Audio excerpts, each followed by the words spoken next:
Hello everyone, another video from the sofa. This time it's a declutter video, one of the dreaded declutter videos.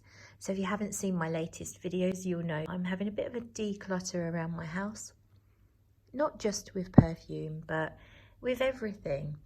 But of course, perfume has to come into it. There's quite a lot of perfumes in my collection that I'm not really reaching for, and I am working my way through selling and giving away all the ones that I don't believe I'm going to be using. These are not perfumes I think are bad. None of these are bad, but for whatever reason I just don't reach for them. And these are some really good perfumes here, but I'm just finding that I'm always going back to my real top favorites. Some of these have been my top favourites in the past, but I've just changed how I feel about them and I'm just not loving them so much. So we may as well start with one of those top favourites of mine. And I really did rave about this when I first got it. And we're talking about La Belle. So Jean Paul Gaultier La Belle. I've just put it in a recent video of my designer top picks for a capsule wardrobe, and I absolutely stand by that for a really great evening scent in the winter and fall. However, when I sprayed it on, when I was making that video, I sprayed it on beforehand to see how I felt about it, remind myself how it feels, because I hadn't worn it for a while. I did find that it's slightly too synthetic for my taste. To be fair, the fragrance is probably 99% synthetic. It wouldn't surprise me. And it's always had that sort of sweet, sugary, synthetic feel, and I didn't mind it. I found it quite addictive, and I think it is a very addictive scent. But it feels to me like there is a dose of something like ambroxan in here, and it's just a bit too annoying for my nose, because I am a little averse to that. So that's why this one is out of favour. Now, I emptied a 50ml bottle and then I replaced it with this 100ml, and I used that much. So I truly did love it for a while, but there's now things I would always rather wear, and therefore it's time to go. This one, if you don't know, is a pear and vanilla scent, very rich, syrupy and sugary. Now let's pick one that I'm not that enamoured with and never was. This is Sophia, and it's by Sofia Vergara. It's a celebrity fragrance, and I find it, I blind bought this one because it's a cheapie. It was about £20, 100ml there, I think, big bottle. I blind bought it. I heard it was a bit like Coco Mademoiselle and La Vie est Belle, like a mixture. But it's not to my nose at all. It doesn't have the sweetness of La Vie est Belle, the gourmandness of La Vie est Belle. I can kind of see how it might be slightly reminiscent to Coco Mademoiselle, but to me this is too heavy on the patchouli. Even though patchouli is not a listed note, I get a patchouli. To me, it's a fruity patchouli scent mostly, and I'm just not feeling it. It's not sweet enough for my tastes. It's a nice perfume, it's classy, it smells better than you would expect for the price, but it is simply not sweet enough for me. So the fragrance has blackberry, plum, orchid, rose, violet, vanilla, some woods, but I don't really get that so much from this. I can smell the rose, but it doesn't smell like a vanilla-y type perfume at all. It's, as I say, very classy and sophisticated. It's just not my cup of tea. And this one is 411 Intenso from Giovanna Antonelli. This one smells to me like a rose chypre fragrance, even though there's no listed note of rose. It's got a kind of a fresh and sharp, yet dark as well, rosy type feel to it, and then smells like some oak moss and woods and maybe some patchouli. It's another very grown up and quite mature scent, not really that sweet, and I think it's really nice, but I'm simply not reaching for it. There's a few Lush perfumes here. This is Ginger, and this one has obviously got some ginger in it, but it's also got mimosa. I think there's some sandalwood. Actually, it tells you on the back what's in there. Actually, it just mentions the ginger, sandalwood and mimosa. It's very warm, and I get this balmy, almost Parma violet feel from it as well, which is quite nice, but it's a little, well, it's not really my taste, I think, is what I'm saying. It's not, again, it's probably not quite sweet enough. It's more of a ginger, it's almost like a ginger resin type scent. Ginger resin, then with some violet. It's quite warm. It's really nice. It's just not something I feel myself reaching for. Sticking with Lush, we've got the Comforter here. This is I think it's blackberry. Let me check. It's cassis. So I think cassis. I always mix up my blackberry, blackcurrant. Cassis, I think it might be blackcurrant. Oh, I can't remember. Anyway, you know, it grows wild on bushes, dark, plummy coloured fruits. So it's very rich and fruity, and it feels like there's some vanilla in the background. It's a really nice one again, but I just don't find myself reaching for it, so I'd rather it go and be used and loved. This is another Lush one called Over and Over, discontinued now. It's a very fresh, limey perfume, super, super fresh and clean.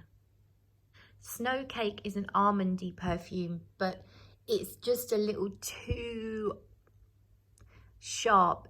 I think it might have heliotrope in it as well. It feels like it does.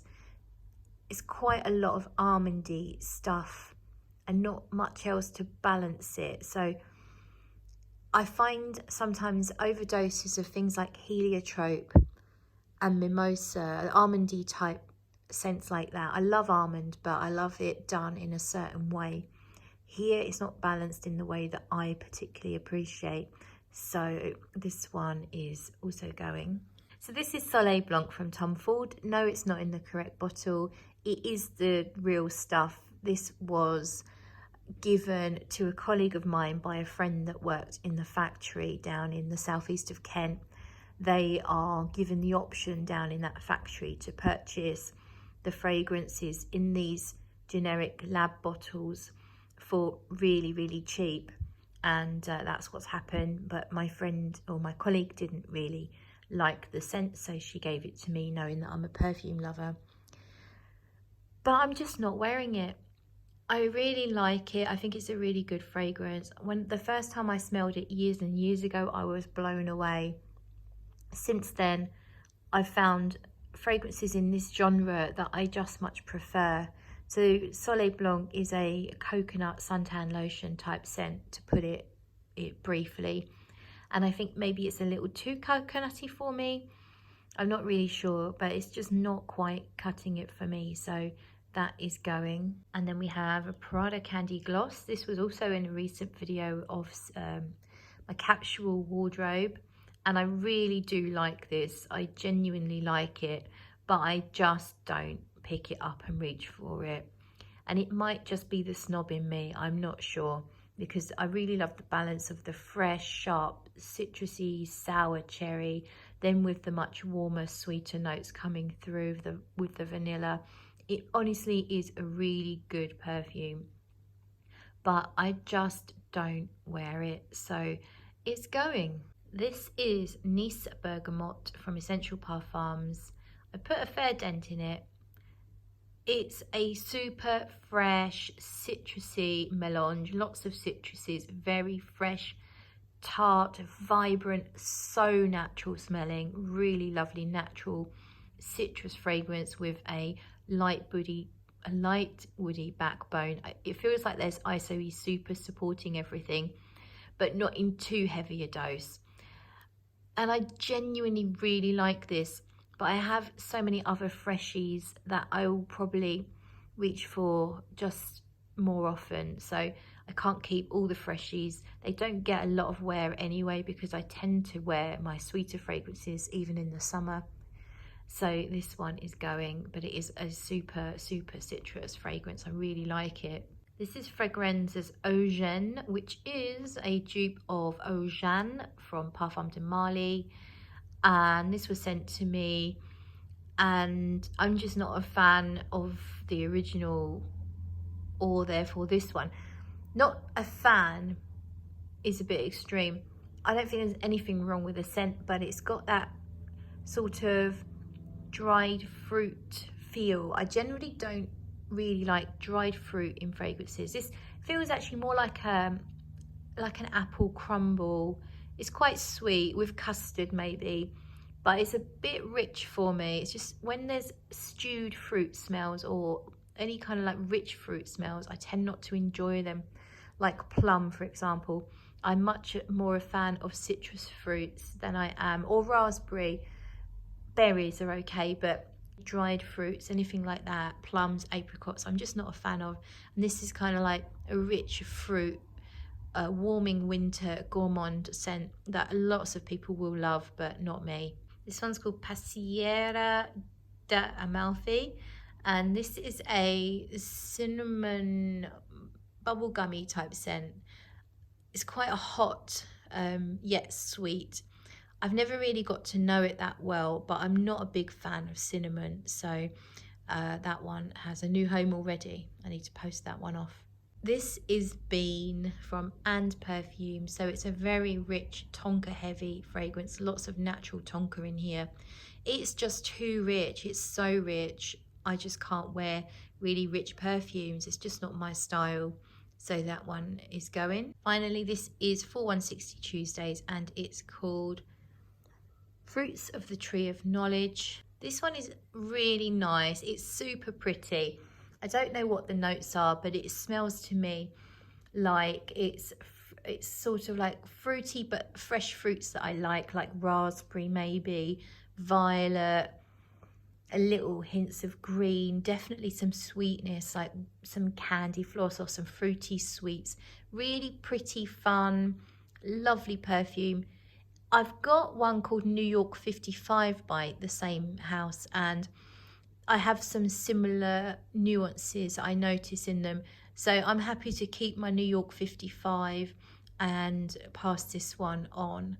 So that's Fruits of the Tree of Knowledge from 4,160 Tuesdays. So that's everything. I thought I'd just show you my face unmade up with a silly hairband, silly hair, but I thought, you know, I'd say hi because I haven't showed my face for a little while. That's all of the ones I'm decluttering as of right now, but I will be going back through my perfumes and finding more to try and trim it right down. Thank you so much for watching, and I'll catch you in another video.